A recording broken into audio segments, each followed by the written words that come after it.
Hi everybody, just Jill here from Fig Jam. Just thought I'd pop on and do a little video and show you some of the things I've been working on and some of the tools I've been using.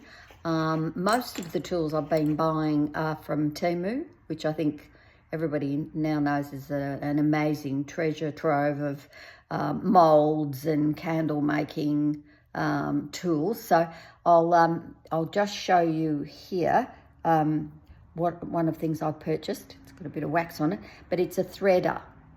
So for doing using a freestanding mold like this, where you need to thread like this type of Christmas tree mold, where you need to thread the wick through, and I've got these little icy bowl sticks, and so that works exceptionally well to hold the wick in place.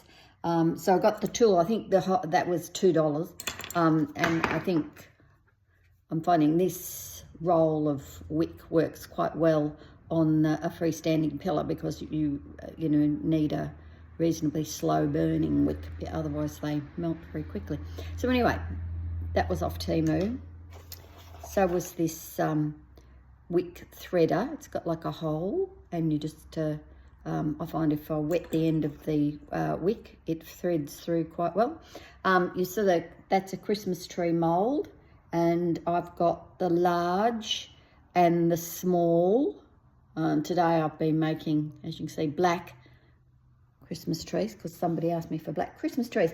I tried this mold today, and while that might look okay, there's a couple little broken pieces. So other than that, it's quite a hefty candle. Turned out really nice, and fragranced with sandalwood, so that's really, really nice. I got that from Heirloom. Their stuff's really good. So if you're looking for some nice oils, their stuff's great. And this was the Christmas tree fragrance, which obviously I've used in my Christmas trees. So here's a green one. So I made some green trees, and I've made white trees and red, and for a particular custom order I've done black, and the black's so cute. So the black and white together will look pretty good on a table, so, or a sideboard as part of your Christmas decoration. So they've turned out really, really nice. I'm happy with those. I was asked to make some of these body molds, so I've done one of each, one of the male and female. That's the male, and they were really hard to get out of the mold, really hard. I got the molds free, so I thought I'd give it a go. And today I made this cute black peony. It's really, really turned out nice, and it's fragrant with sandalwood.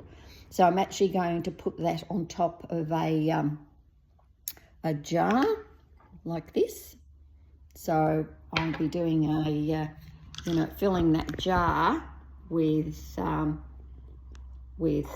wax, and then I'm going to place this on the top. So I'm going to, testing out wicks for that has proven to be very interesting, because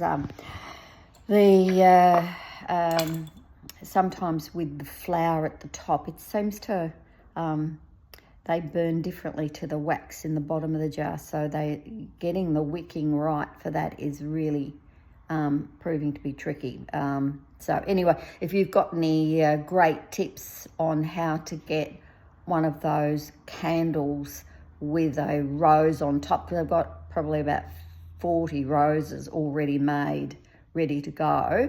But what I need is just the right wick. So if I can find the right wick, I've got plenty to finish off with those lovely candles. So that one, oh, it smells so good, and it's really good, jazzy. So on top of a white candle, or depending on who's after, that particular look. I've had somebody ask for a red and black candle, so, or make a white candle and then run some black around the edge, and then the black rose on top.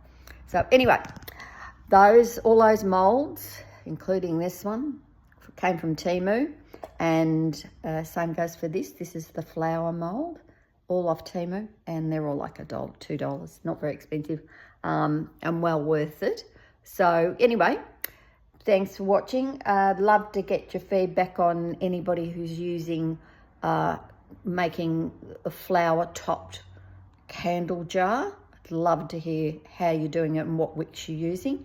Yeah, I'll post more once I've actually finished them. Anyway, have a good day, everybody, and don't forget to subscribe.